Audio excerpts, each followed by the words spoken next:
అక్రమ త్రవ్వకాల వల్ల అమాయకులు ప్రాణాలు కోల్పోతున్నారని ఏపీ ప్రభుత్వ విప్ గన్నవరం నియోజకవర్గ శాసనసభ్యులు యార్లగడ్డ వెంకట్రావు ఆవేదన వ్యక్తం చేశారు. శుక్రవారం అసెంబ్లీ సమావేశాల అనంతరం మీడియా పాయింట్ వద్ద విలేకరులతో మాట్లాడారు. గడిచిన 21 మాసాలుగా నియోజకవర్గంలో పరిశ్రమలు, సీడాక్, కృష్ణా యూనివర్సిటీ వంటివి తీసుకురావడానికి ఎంతో కష్టపడి పనిచేస్తానని, కొన్ని విషయాలు ఆనందాన్నిచ్చినా మరికొన్ని బాధ కలిగిస్తున్నాయని ఆయన అన్నారు. శాసనసభలో వీప్ గా ఉన్నందున క్వశ్చన్ అవర్ లో మాట్లాడే అవకాశం ఉండదని, అందుకే 0 అవర్ లో గన్నవరం సమస్యలను సభ దృష్టికి తీసుకువెళ్లానని చెప్పారు. అయితే గడిచిన 3 రోజులుగా ఎమ్మెల్యేగా తాను చాలా బాధపడుతున్నానని ఆవేదన వ్యక్తం చేశారు. ఈ నెల 3వ తేదీన చిక్కవరం గ్రామంలోని సుందరయ్య చెరువులో పడి 3 విద్యార్థులు చనిపోవడం తనను తీవ్రంగా కలిచివేసిందని వెంకట్రావు తెలిపారు. మృతుల్లో 8వ తరగతి చదువుతున్న దుప్పల వినయ్ కుమార్, 10వ తరగతి విద్యార్థి బిల్ల మోహన్ సాయి మరియు ముచ్చ వెంకట జోసెఫ్ ఉన్నారని పేర్కొన్నారు. ఆ రోజు రాత్రి 10 గంటల 30 నిమిషాలకు 2 బాడీలు దొరికితే 3వ బాడీ 12 గంటల తర్వాత దొరికిందని, వీప్ గా సభలో బాధితులు ఉండటం వల్ల ఆ రోజున పరామర్శలకు వెళ్లకపోయానని అన్నారు. చనిపోయిన పిల్లలంతా ముదిరాజ్ సామాజిక వర్గానికి చెందిన సెంటరింగ్, రాడ్ బెండింగ్, పెయింటింగ్ పనులు చేసుకునే వారి బిడ్డలని ఆయన తెలిపారు. గత ప్రభుత్వంలో అక్రమంగా చెరువులు, క్వారీలు తవ్వడం వల్లే గత 4-5 ఏళ్లలో 34 మందికి పైగా చనిపోయారని, అందులో 90% విద్యార్థులేనని ఆరోపించారు. 2 బాడీలు దొరికితే ఇంకో బాడీ 12 గంటలు దాటినాక దొరికింది. కానీ నాకు శాసనసభలో విప్గా బాధ్యతలు ఉండటం వల్ల ఆ రోజున నాది ఇది ఉండటం వల్ల ఆ రోజు పరామర్శ కూడా వెళ్ళిపోయా. కానీ వాళ్ళ ఆత్మ శాంతించాలని చూస్తూ ఊరుకుంటే శాసనసభ్యుడిగా అది నాకు సిగ్గుచేటుగా నేను భావిస్తున్నా. ముదిరాజ్ సామాజిక వర్గానికి చెందిన సెంటరింగ్, రాడ్ బెండింగ్, పెయింటింగ్ వర్కర్ల పిల్లలు, ఈ పిల్లలు చనిపోవడం నిజంగా ఆవేదన కలిగిస్తుంది. దీనికి పాత గవర్నమెంట్లో అక్రమంగా చెరువులు, క్వారీలు తవ్వటం వల్ల గడచిన 4-5 సంవత్సరాల లోపే 34 మంది, ఎక్కువ మంది 90% విద్యార్థులే చనిపోయిన పరిస్థితి. దీనికి సమాధానం ఎవరు చెప్పాలి? ఇప్పుడున్న ప్రభుత్వం దీనికి పరిష్కారం కనుక్కోవాలి. గత ప్రభుత్వం నియమ నిబంధనను ఉల్లంఘించి అక్రమ క్వారీయింగ్ జరిపి, అక్రమ మైనింగ్ జరిపి మొన్న రాత్రి 3వ తారీఖు రాత్రి గజేతగాళ్ళు ఇల్లా గతంలో ఒక ఇంజనీరింగ్ స్టూడెంట్లు కూడా పోయిన సంవత్సరం 3 చనిపోతే ఆ కాలేజీ యాజమాన్యంతో మాట్లాడి డబ్బులు ఇప్పించిన పరిస్థితి. కానీ ఈ డబ్బుల వల్ల పోయిన ప్రాణం తిరిగి రాదు. కానీ గజేతగాళ్ళు సైతం మొన్న వరదల ముందు సావారుగూడెంలో కూడా చెరువులో ఒక కారు వెళ్ళిపోతే పగలపూట కాబట్టి ఎలాగోలా గజేతగాళ్ళు తీసుకొచ్చినా 2 చనిపోయారు. కలెక్టర్ని అడిగి వాళ్ళకి డబ్బులు ఇప్పించా. కానీ ఇట 34 మంది విద్యార్థులు, కొంతమంది పెద్దవాళ్ళు కూడా ఉన్నారు వీళ్ళలో చనిపోవడం నిజంగా ఇది గత పాలకుల శాపం. వాళ్ళ ఉసురు డెఫినెట్గా తగులుద్దని నేను భావిస్తున్నా. ముక్కుపాచలు ఈ ప్రభుత్వం వేయాల్సిందే నేను ప్రభుత్వాన్ని డిమాండ్ చేస్తున్నాను. అసెంబ్లీలో మాట్లాడదాం అనుకుంటే 3 రోజులుగా 0 అవర్ లేని పరిస్థితి, కాలింగ్ అటెన్షన్ ఇస్తానికి విప్గా నాకు అవకాశం లేని పరిస్థితి. అదే శాసనసభ్యుడిగా ఉంటే ఇచ్చే పని విప్పును కాబట్టి నేను కాలింగ్ అటెన్షన్లో ఇవ్వలేను. అలాగే క్వశ్చన్ అవర్లో క్వశ్చన్ కూడా ఇంప్లీడ్ అవుదామని కూడా సందర్భం రాలేదు. అందుకని మీడియా ముఖంగా ప్రభుత్వాన్ని కోరుతున్నా, ఎట్టి పరిస్థితుల్లో ఇప్పుడు ఉన్న చెరువులు మొత్తానికి బాబులపాడులో 53, గన్నవరంలో 28, ఉంగుటూరులో 3 చెరువుల చుట్టూ ఫెన్సింగ్ కనుక ఏర్పాటు చేయకపోతే ఈ ప్రజల ప్రాణాలు పోయిన దానికి మనం సాక్షిగా ఉండడం కరెక్ట్ కాదు. గౌరవ మంత్రి దృష్టికి తీసుకెళ్ళా, మైనింగ్ మంత్రి దృష్టికి కూడా తీసుకెళ్ళా, ఆయనకి అర్జీ కూడా ఇచ్చా, జిల్లా కలెక్టర్ కూడా అర్జీ ఇస్తున్నా.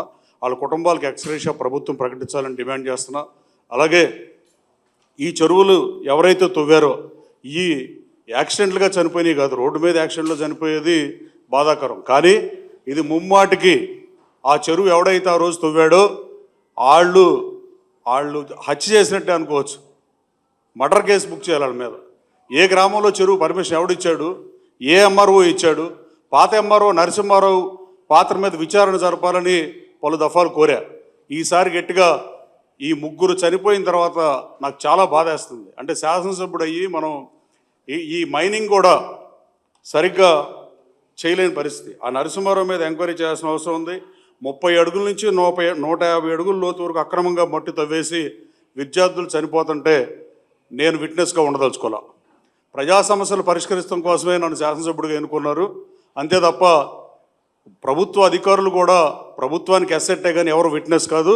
దయచేసి అధికారులు సహకరించండి. అధికారులు మీరు తక్షణం గన్నవరం ఉన్న చెరువును కొలవమంటే ఎంత తవ్వారో తెలుసుకోమంటే కనీసం చూడని పరిస్థితి. ఎందుకంటే వాటర్ని ఏం చెబుతున్నారు, టెక్నాలజీ పెరిగిన ఈ రోజుల్లో చెరువు కొలవడం అంత పెద్ద కష్టమైన విషయమే కాదు.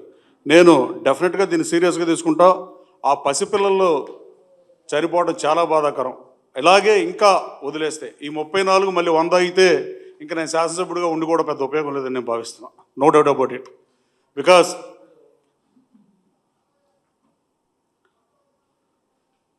గన్నవరానికి 11 మంది శాసనసభ్యులు పనిచేస్తే నాతో సహా దాదాపు 6 మాజీ శాసనసభ్యులు, ఒకళ్ళు ఇప్పుడు మళ్ళీ విజయవాడ ఈస్ట్ నుంచి శాసనసభ్యుడిగా పనిచేసే గద్దెరావు మోహన్ రావు గారు కాకుండా ఇంకా 5 మాజీ శాసనసభ్యులు ఉన్నారు మా నియోజకవర్గంలో.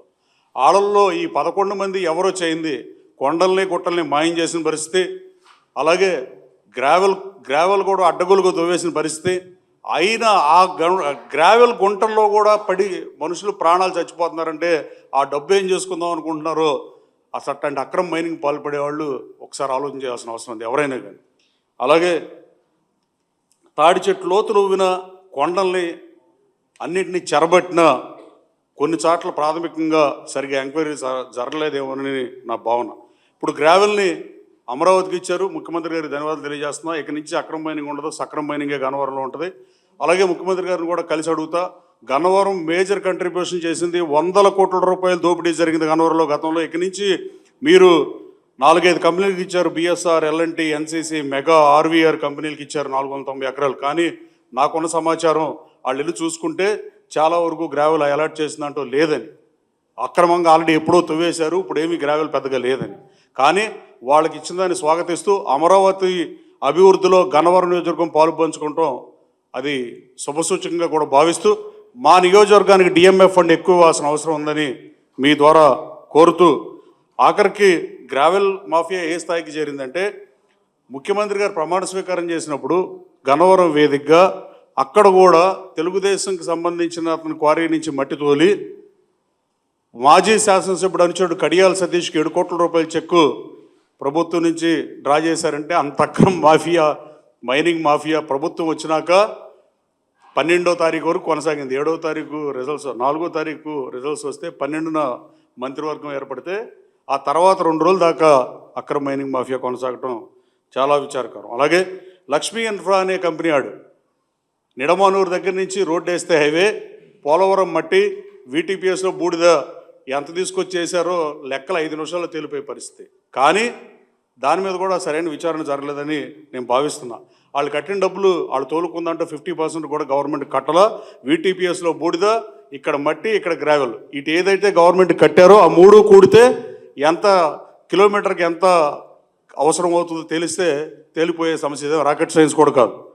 అలాగే కొండ ప్రాంతాల్లో జరిగిన అక్రమమైన ముఖ్యంగా కొండపోలూరు గ్రామంలో సర్వే నెంబర్ 6 నుంచి 12 వరకు ఉన్న భూమిని అర్బన్ హౌస్ సైట్స్ కోసం జగన్మోహన్ రెడ్డి ప్రభుత్వం మంజూరు చేస్తే మాజీ గన్నవరం ఎమ్మెల్యే, మాజీ గుడివాడ ఎమ్మెల్యే, మాజీ పామర్ ఎమ్మెల్యే ఆ భూమిని సబ్ కలెక్టర్ దగ్గర నుంచి చదును మెరక ప్రాంతం తవ్వి పల్ల ప్రాంతంలో వేసి సమానం చేసే దానికి పర్మిషన్ తీసుకొని తవ్వి తెచ్చుకుని 10 నుంచి 15 ప్రొక్లైన్ ఆ ప్రాంతంలో పెట్టి మెరక మాయం చేయడం కాకుండా పల్ల ప్రాంతాల్లో కూడా సుమారు 4 నుంచి 5 అడుగులు తవ్వేసి రోజుకు 2000 టిప్పర్లతో కృష్ణా జిల్లా కావడం గుంటూరు జిల్లాలో కూడా కమర్షియల్ వ్యాపారాలకి గ్రావెల్ అమ్ముకున్న పరిస్థితి. కొసమెరుపు ఏంటంటే ఈ మెరక ప్రాంతం నుంచి పల్ల ప్రాంతం కొలిస్తే సుమారు 25 నుంచి 30 అడుగుల మేర గ్రావెల్ మాయం చేశారు. దీనిపై సమగ్ర విచారణ చేయాలని సంబంధిత మంత్రిని కోరా, కలెక్టర్ని కూడా కోరతా. ఈ చెరువులు మైనర్ ఇరిగేషన్ దానికి పంచాయతీ